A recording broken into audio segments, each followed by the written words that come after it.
fully naked. It's day 2 in Italy, and we have a field trip right off. Get up, baby. He's basically up. Story time. There was once this Italian man born into wealth. Everybody loved him. He was the guy who threw parties that everyone wanted to invite to. So this guy goes off to war, and he comes back a hero. He's got medals, the whole thing. And he comes home with every intention of turning his life around. Come on, kid, let's go. And then, oops, he relapses. He's right back into the parties, right back to the exact same guy he was before. Getting stuck in a compulsive habit can feel like a trap built just for you. Like it was designed to catch you specifically. So our war hero is stuck in this loop, and the whole question becomes, how does he get out? And remember, 12-step programs did not exist back then, so nobody's handing this man a roadmap on how to change his life. Oh my gosh, is he still sleeping? Before I go nuclear, I need to take you to a tar pit in Los Angeles. It's been there for 50,000 years, and it's a trap. The way it works is an animal walks out onto it and gets stuck. And a stuck, struggling animal is basically a dinner bell for predators. So a predator moves in for what they think is an easy kill and gets stuck too. There are far more predators pulled out of the La Brea tar pits than you'd ever expect to find naturally, which means the trap kept rebaiting itself. Every new victim became the bait for the next. It looked, every single time, like a fresh opportunity. Things that survive don't talk with words. Fossils don't explain themselves, and often what is missing is the bigger story. My parents were scientists and they raised us on dead things, so drawing the dots is how I was conditioned to see the world. It still is, which is probably why we are standing near a tar pit, about to pivot to a saint. Stay with me. The man in our story was the tiger of his town. He was this war hero, beloved, certain he had had it all handled. But a tiger has never in his life had a reason for caution. So it walks straight onto the tar without slowing down. He won't call his compulsion a problem until the ground already has a hold of him. I know this animal. I know this tar pit. And I will think of it every time my son turns away from me today. Welcome to Assisi and the story of St. Francis, and also St. Clare. They say Italy can't solve all your problems, but if it can solve one or two big ones, would that change your life? I'm about to find out. So, this rich Italian kid who threw great parties was so sick of relapsing into old behaviors that he took off all his clothes in the town square in front of his father and the whole city. He shed everything, his family, the money, everything for a simpler, more empathetic life. And he was so good at it, he was sainted. St. Francis became dedicated to fixing a church and then churches. One of them was called the Porzioncula. Please don't come for me for pronunciation.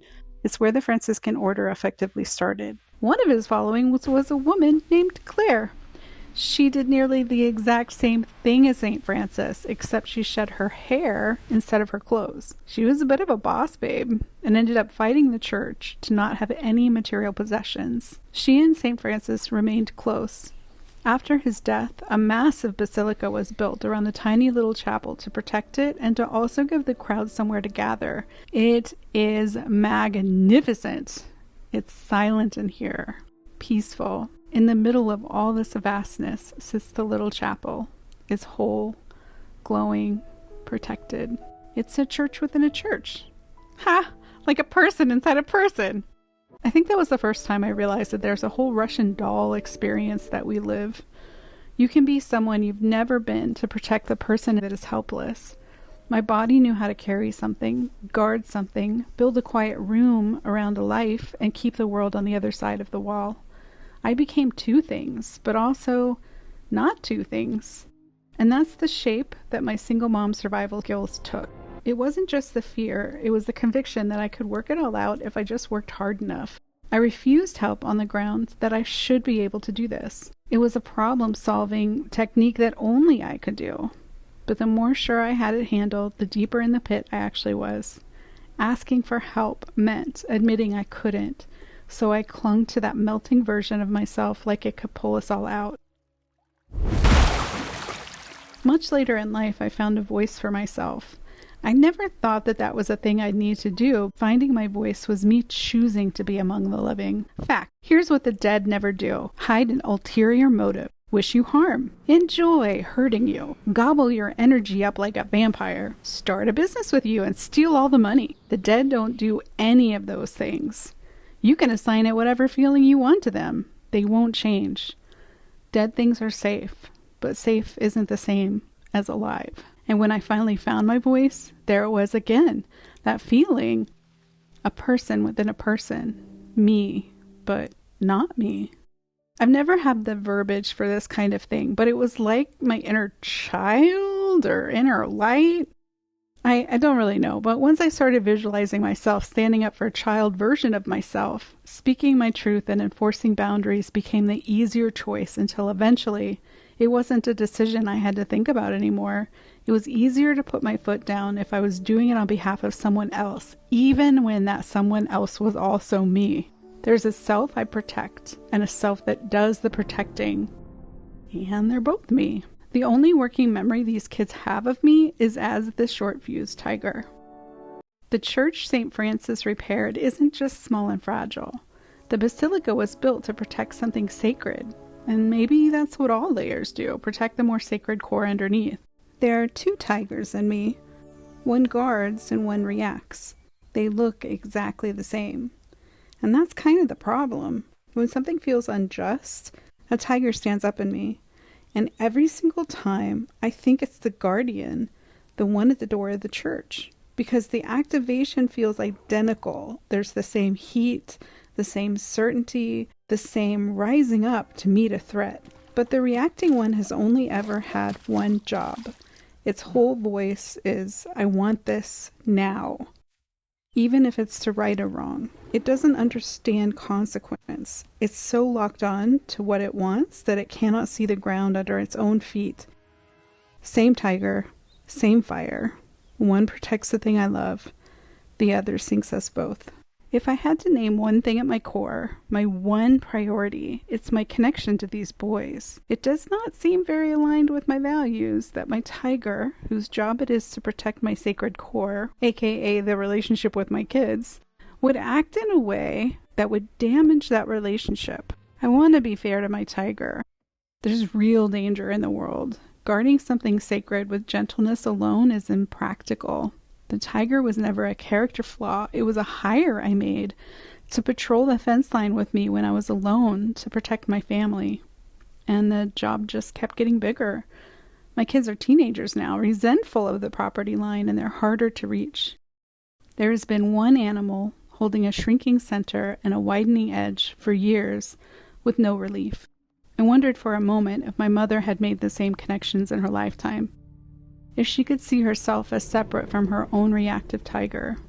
What I would have given to see her out of hunting mode when I was my son's age, when she was falling in the same tar pit over and over again, oblivious of the hurt she was causing. I can say this with love now, but when I was his age, I could not. I built my own basilica to keep myself safe and her out. As a result, she missed so much of our lives. And because I know history repeats itself, God, am I just destined to repeat this with my own kids? I am painfully aware of the times I've made my kids feel unsafe. Once I'm in the tar pit, there's no graceful way to exit. Tar pit is layers, crushing the layers below, and it can only push down. The basilica is built up. It is intentional, creative, beautiful, loved. It is layer on layer rising. The difference between us is how many layers are pushing down versus how many layers have been built up. I'm building with the intent to correct my kids with loving kindness, to make them feel safe. So that's what they come to expect. But there's a lot of me still trapped in the tar pit, and that part shows itself if the conditions are there. During the tour, we learned another story about St. Francis. There was a wolf terrorizing the town of Gubbio. The town wanted the wolf dead. St. Francis, who was like the original Dr. Dolittle, walked out, met it, and made a deal. The town would feed the wolf, and the wolf would stop hunting the town. The wolf grew tame, lived among the people, and was loved until it died of old age. St. Francis didn't destroy the predator. He made space for it. That's the peace I owe my tiger, because it's grumpy now and quick to snap. It's so tired. and it wants a belly rub. I have a feeling the only way to fix this is if the protected comes out to comfort the protector. But how on earth am I supposed to do that? And then there's Claire. St. Francis is the famous one, the rich kid who tore up his whole life in one glorious naked afternoon. St. Claire was his mirror, who, after he died, stood at the door of what he built and guarded it for decades, mostly unseen. They made her a saint for the guarding. She's the one I'm bringing home from this. Because if they can canonize the woman nobody talks about, precisely because she spent her life protecting something small and holy, then maybe the guarding counts. Maybe one day my boys will know more of me, and not just the tiger. Today, I failed. I went nuclear. I blew up in the doorway at a sleeping kid on day 2 of the trip we'd both been looking forward to for months. So I didn't get Francis's clean, naked break of an afternoon in Times Square, or Claire's patient decades. I got a whole day in one of the most beautiful towns in Italy, walking 3 feet behind a teenager who would barely look at me. Sometimes you fail at the guarding before you even make it out the door, and then you just have to keep standing at that door anyway, unforgiven and hoping. We leave Assisi late and get on the bus. There's a canyon of teenager between us. Somewhere out there on the road, without a word, he leans over and falls asleep on my shoulder, trusting me not to move. We don't talk about it. I asked how the protected could possibly comfort the protector.